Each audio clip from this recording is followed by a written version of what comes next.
Nicholas here, coming with another video. Now this one is another book review. And so yeah, for all those book lovers out there, this one is for you.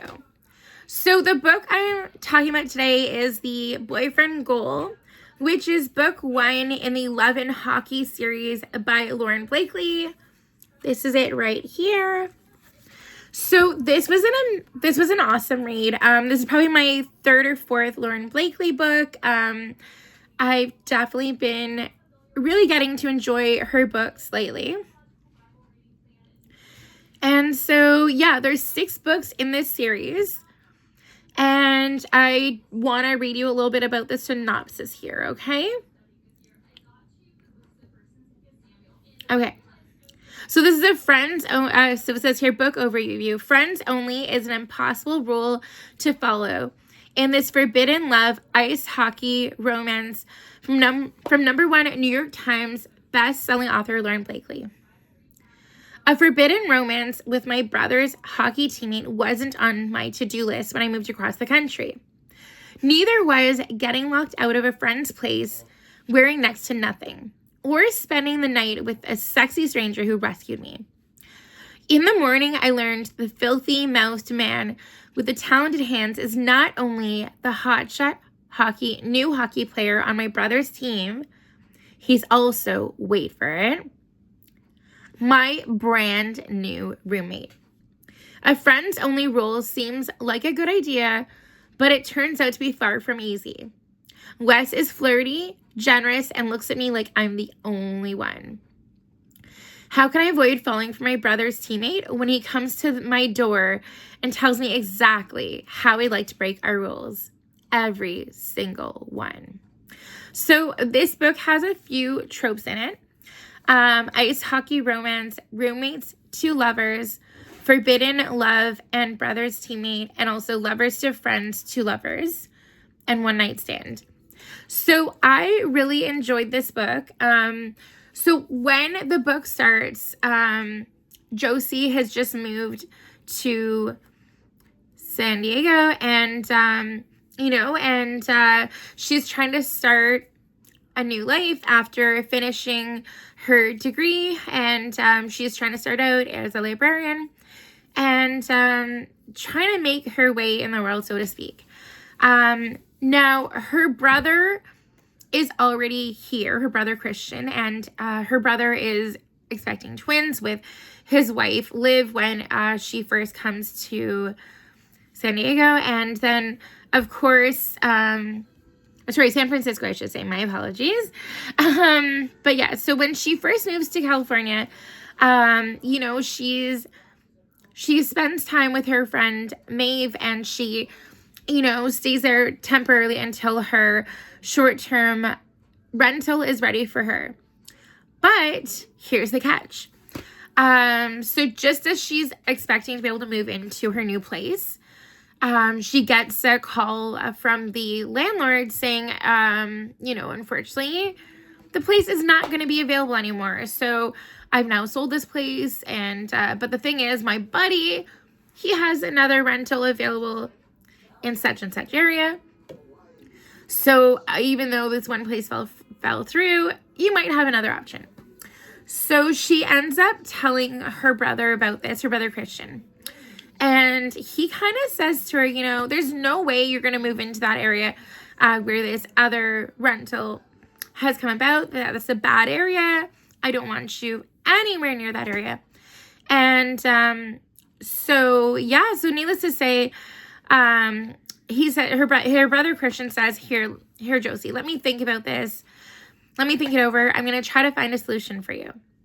So Christian ends up bringing it up to all of his teammates and, trying to see if any of them would be willing to take his sister on as a roommate, as he knows all of his roommates are in good areas of the city.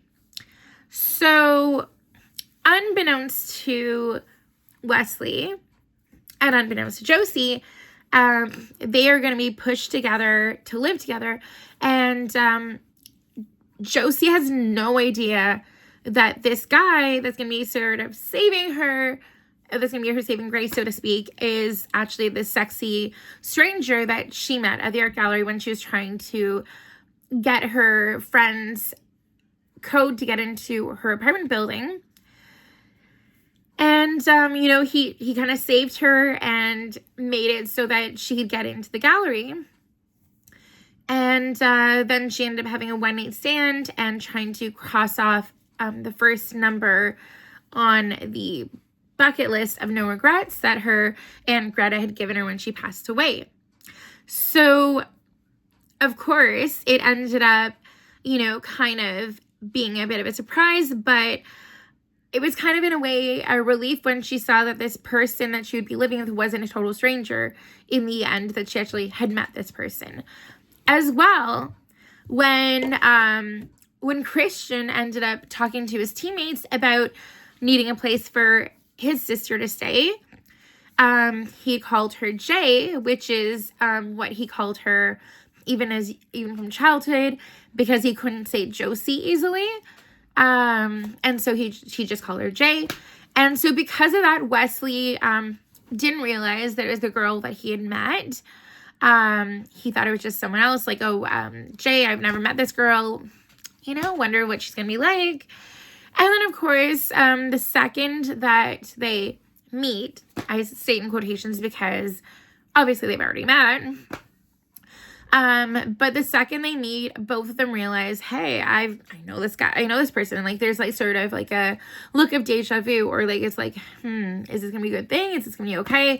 But yeah, so it ends up that they start off trying to be just friends and, trying to, you know, just be there for each other and be supportive. But then very quickly, both of them realize, that there's more to it than that. And that, you know, that it's slowly but surely they end up falling for each other. And, I feel like the two of them are really slow to realize that they are falling for each other. But sometimes life just has a funny way of pulling people together and making it so that, you know, like, maybe you'll find your person and it might not be a way you expect it to be. And it may not be who you expect it to be. And at first, Josie didn't want to tell her brother Christian about her relationship with Wes, you know, because she was afraid of what her brother would think. And, you know, because he's her brother's teammate, and she thought that, you know, because of that, he'd be off limits. And of course, Wes goes over to Christian and Liv's place, and tries to sort of break the ice and tell him that he's crazy about Christian's sister, you know, Josie. And he's worried that he's going to bite his head off, you know, that he's going to be like all mad and everything. But on the other hand, it turns out totally opposite. And of course, Christian said, you know, I feel like you really see my sister, you really get her. And I feel like she gets you. And if you're going to be good for each other, then I'm happy for you. And so it totally ended up different than they expected.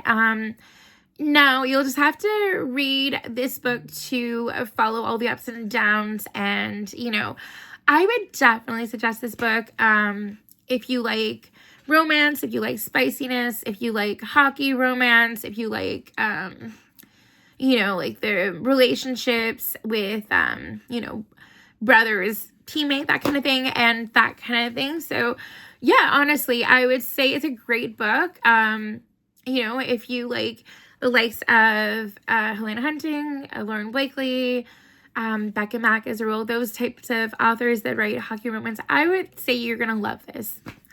I would probably say I'd give it maybe a solid 8 out of 10.